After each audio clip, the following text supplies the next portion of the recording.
CID की दबिश तेज हुई है, लेकिन मेरा फिर भी मानना है जो कार्य प्रणाली रही है वो संतोषजनक और विश्वसनीय नहीं रही है। अतः ऐसे में राज्य सरकार को सीबीआई जांच की अनुशंसा करनी चाहिए और दोषियों पर कठोर कार्रवाई हो, वो मार्ग वो रास्ता तैयार करना चाहिए। आज लगता है सीएम एक्शन लेंगे इस मामले में? देखिए, अगर वो लोकतांत्रिक मूल्यों का सम्मान करते हैं, वे यदि गांधी, अंबेडकर, बिरसा के विचारों का सम्मान करते हैं तो उन्हें बात करनी चाहिए।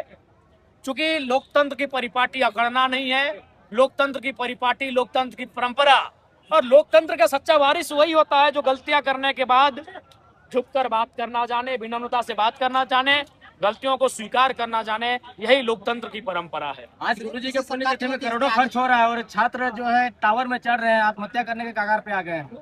जी बिल्कुल, शायद गुरुजी होते तो वो भी कहते कि इतने करोड़ों लाखों का खर्च ना किया जाए। वो आंदोलन करना उन्होंने सिखाया, लोगों को लड़ना उन्होंने सिखाया, तो मुझे उम्मीद है कि वो प्राथमिकता छात्र के आंदोलन को देते। अच्छा, आज के बाद आगे की क्या कुछ रणनीति? आगे की रणनीति आज के बाद बैठकें होंगी, गूगल मीट्स होंगे और उसके बाद हम लोग राजधानी में जाकर अपना कार्यक्रम करेंगे। या विधानसभा घेराव का भी संभावना बन रही है, 1 दिवसीय विधानसभा घेरने का कार्यक्रम की तैयारी चल रही है, लेकिन हमारा कहना वही है कि हम लोग आंदोलन को समर्थन करने के लिए आए हैं। मूल इसकी अगुवाई छात्र संघ ही करेंगे। जो छात्र हैं हम लोग उनके आंदोलन को सहयोग करेंगे। उसके बाद नौबत आई, अल्टीमेटम दिया जाएगा तो हम लोग संगठन के बैनर तले भी कार्यक्रम सरकार की ओर से वार्ता करने की बातें सामने आ रही है। करनी चाहिए, बातचीत होनी चाहिए। लोकतंत्र में संवाद का स्थान है, लोकतंत्र में डायलॉग्स, डिबेट्स, डिस्कशन इम्पोर्टेंट है, संवाद होनी चाहिए। छात्रों की सुरक्षा के लिए क्या ध्यान रखा है? देखिए, छात्र तो खुले मैदान में असुरक्षित हैं।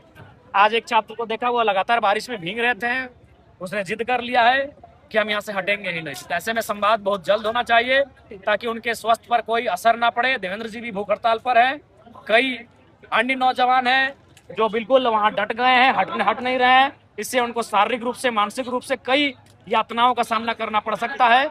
इसलिए मैं चाहूंगा कि जल्द से जल्द सरकार के माध्यम से संवाद की पहल हो।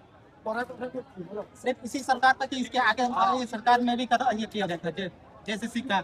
आगे हम लोग जोरदार कार्यक्रम के लिए बढ़ेंगे, जरूरत पड़ेगी तो हम लोग आर्थिक नाकेबंदी, 1 दिवसीय आर्थिक नाकेबंदी की घोषणा करेंगे, बंदी का आह्वान करेंगे अगर बातचीत और वार्ता नहीं बनी तो। बीजेपी के अभिजय दीप भी समर्थन दे दिए हैं रांची आने देखिए, उनका देना है तो स्वागत है, आते हैं तो भी स्वागत है, और ना आ पाए तो उसके लिए कोई आपत्ति नहीं। क्योंकि झारखंड सक्षम है, झारखंड की मिट्टी आंदोलन की मिट्टी है। हम लोगों ने थालियों में अपनी मुंडियों को सजाकर परोसा था, तब झारखंड राज्य का निर्माण करवाया है। तो अगर कोई समर्थन करते तो स्वागत योग्य है, लेकिन हमें लगता है कि झारखंड के नौजवान झारखंड के साथ ही सक्षम है। इससे पहले की घोटाले